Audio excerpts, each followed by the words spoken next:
I saw a Twitter thread recently asking people to comment on what they will give up this year to help their mental health. There were hundreds of answers ranging from food items to toxic relationships.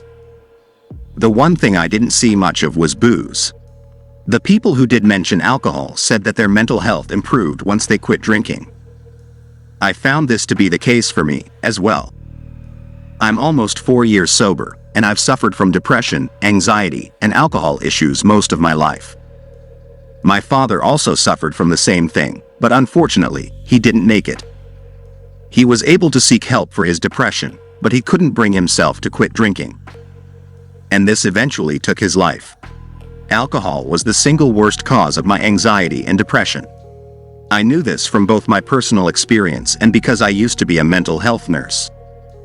The research is quite clear when it comes to alcohol and mental health. If you suffer from any type of mental health issue, alcohol will make it worse. Within a month of quitting drinking, my anxiety and depression symptoms improved, and not just a little, a lot. I was more relaxed, slept better, and didn't wake up anxious the way I usually did after drinking.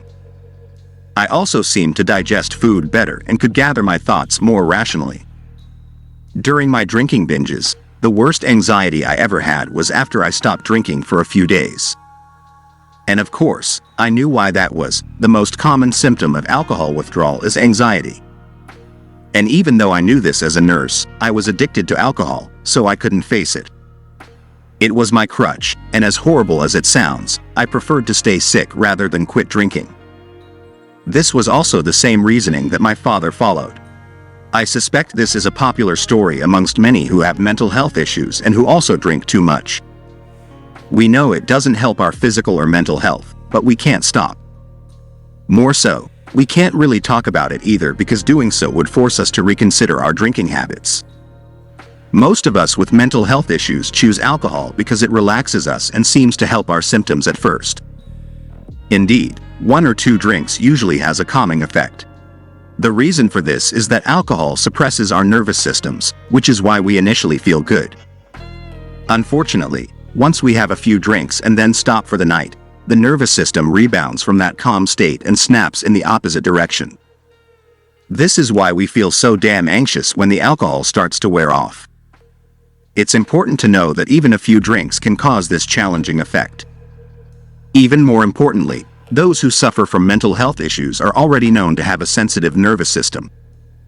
This means we're already prone to significant swings in our neurological synapses, so adding more irritating substances can have devastating effects. The problem is, people with mental health issues already have a lot on their plate. Not only do we have to deal with our life-altering symptoms, but we cope with stigma and judgment everywhere we turn. And guess what else has a lot of stigma attached to it? Alcohol addiction. So those of us with mental health and addiction issues can really find ourselves in a pickle. No matter which way we turn, someone is going to judge us for both our mental health and alcohol problems. This is why most of us stay silent.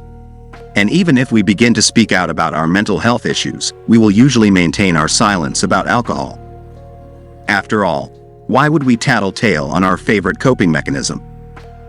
Unfortunately, this leads to worsening mental health and addiction symptoms. This was the case for me until I reached out for help and quit drinking.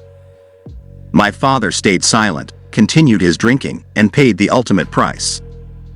In the mental health system, we usually refer to people with both mental health and addiction issues as having concurrent disorders.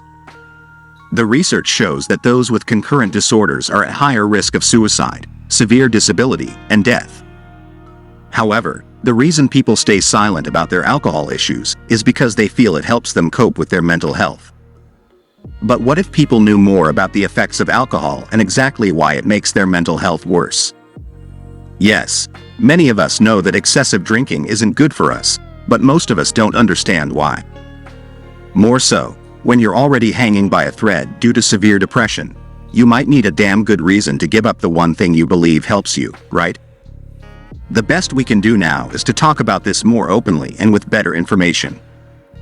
As a former nurse and alcoholic, I'm committed to getting this info out there the best way I can. Quitting drinking helped my nervous system find balance again. Only then could I address my depression and anxiety adequately. Alcohol only further confused my mental health and made it virtually impossible to find the root cause. You should also know that if you take medication for depression or anxiety, alcohol will prevent it from working correctly. Alcohol interacts with most mental health prescriptions by blocking the body from metabolizing it properly. Even more frightening is that adding alcohol with prescription medication causes severe stress to the liver. If that's not bad enough, you should know that a stressed liver also causes problems in our nervous system, which may further our mental health problems. So you can see that alcohol causes a vicious cycle that only feeds into worsening addiction and mental health issues.